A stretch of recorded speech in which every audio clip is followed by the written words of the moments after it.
త్రిష ఇప్పుడు మళ్ళా ఒక సంచలనంగా మారింది. కెరీర్ స్టార్టింగ్ రోజుల్లోనే 2005 ప్రాంతంలోని ఆమెకు సంబంధించిన బాత్రూమ్ వీడియో ఒకటి బయటకు వచ్చిందని అప్పట్లో పెద్ద చర్చ జరిగింది. అంటే అది నిజమా కదా అన్నది స్పష్టంగా తెలియపోయినా ఆ టైంలో మాత్రం పెద్ద సెన్సేషన్. ఆ తర్వాత కూడా కొన్ని సంవత్సరాల తర్వాత చెన్నై వీధుల్లో అర్ధరాత్రి పూట డ్రింక్ చేసి గొడవ చేయడం ఇలాంటి చాలా చర్చలు ఉన్నాయన్నమాట. అయితే ఎన్ని చర్చలు ఉన్నా సరే త్రిష మాత్రం తన స్థానం కోల్పోలేదండి. అంటే లాంగ్ రన్ హీరోయిన్స్ లో నయనతారతో పాటు త్రిష కూడా ఖచ్చితంగా చెప్పొచ్చు. అంతకాలం ఇండస్ట్రీలో నిలబడడం అనేది చాలా పెద్ద విషయం, అసలు ఎస్పెషల్లీ ఫీమేల్ కి. ఇంకా ఆసక్తికరమైన విషయం ఏంటంటే దాదాపు 10 సంవత్సరాల క్రితం ఒక ఇంటర్వ్యూలో ఒక చెప్పింది, ఇంకో 10 సంవత్సరాల తర్వాత నేను సీఎం అవడానికి ప్లాన్ చేస్తానని. త్రిష చెప్పిన వీడియో ఇప్పుడు మళ్ళీ వైరల్ అవుతుంది, మీరు చూసారు లేదో.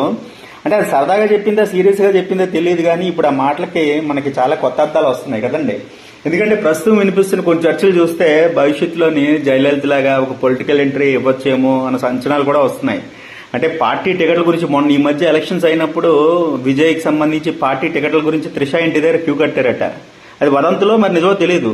అంటే విజయ్తో త్రిష చాలా క్లోజ్ గా ఉండి కొన్ని విషయాల్లో సలహాలు ఇస్తుందని, వ్యూహాత్మకంగా కూడా ఇన్వాల్వ్ అయ్యిందని ఒక ప్రచారం ఉంది. ఇది ఎంతవరకు నిజమో పక్కన పెడితే ఈ చర్చ మాత్రం బలంగా వినిపిస్తుంది. ఓవరాల్ గా చూస్తే బ్యూటీ విత్ బ్రెయిన్స్ కాన్సెప్ట్ త్రిషకు ఒక స్ట్రాంగ్ ఎగ్జాంపుల్ గా నిలబడే అవకాశం ఉందని ఇప్పుడు పరిస్థితులు మనకి చూపిస్తున్నాయి. So Trisha, all the best.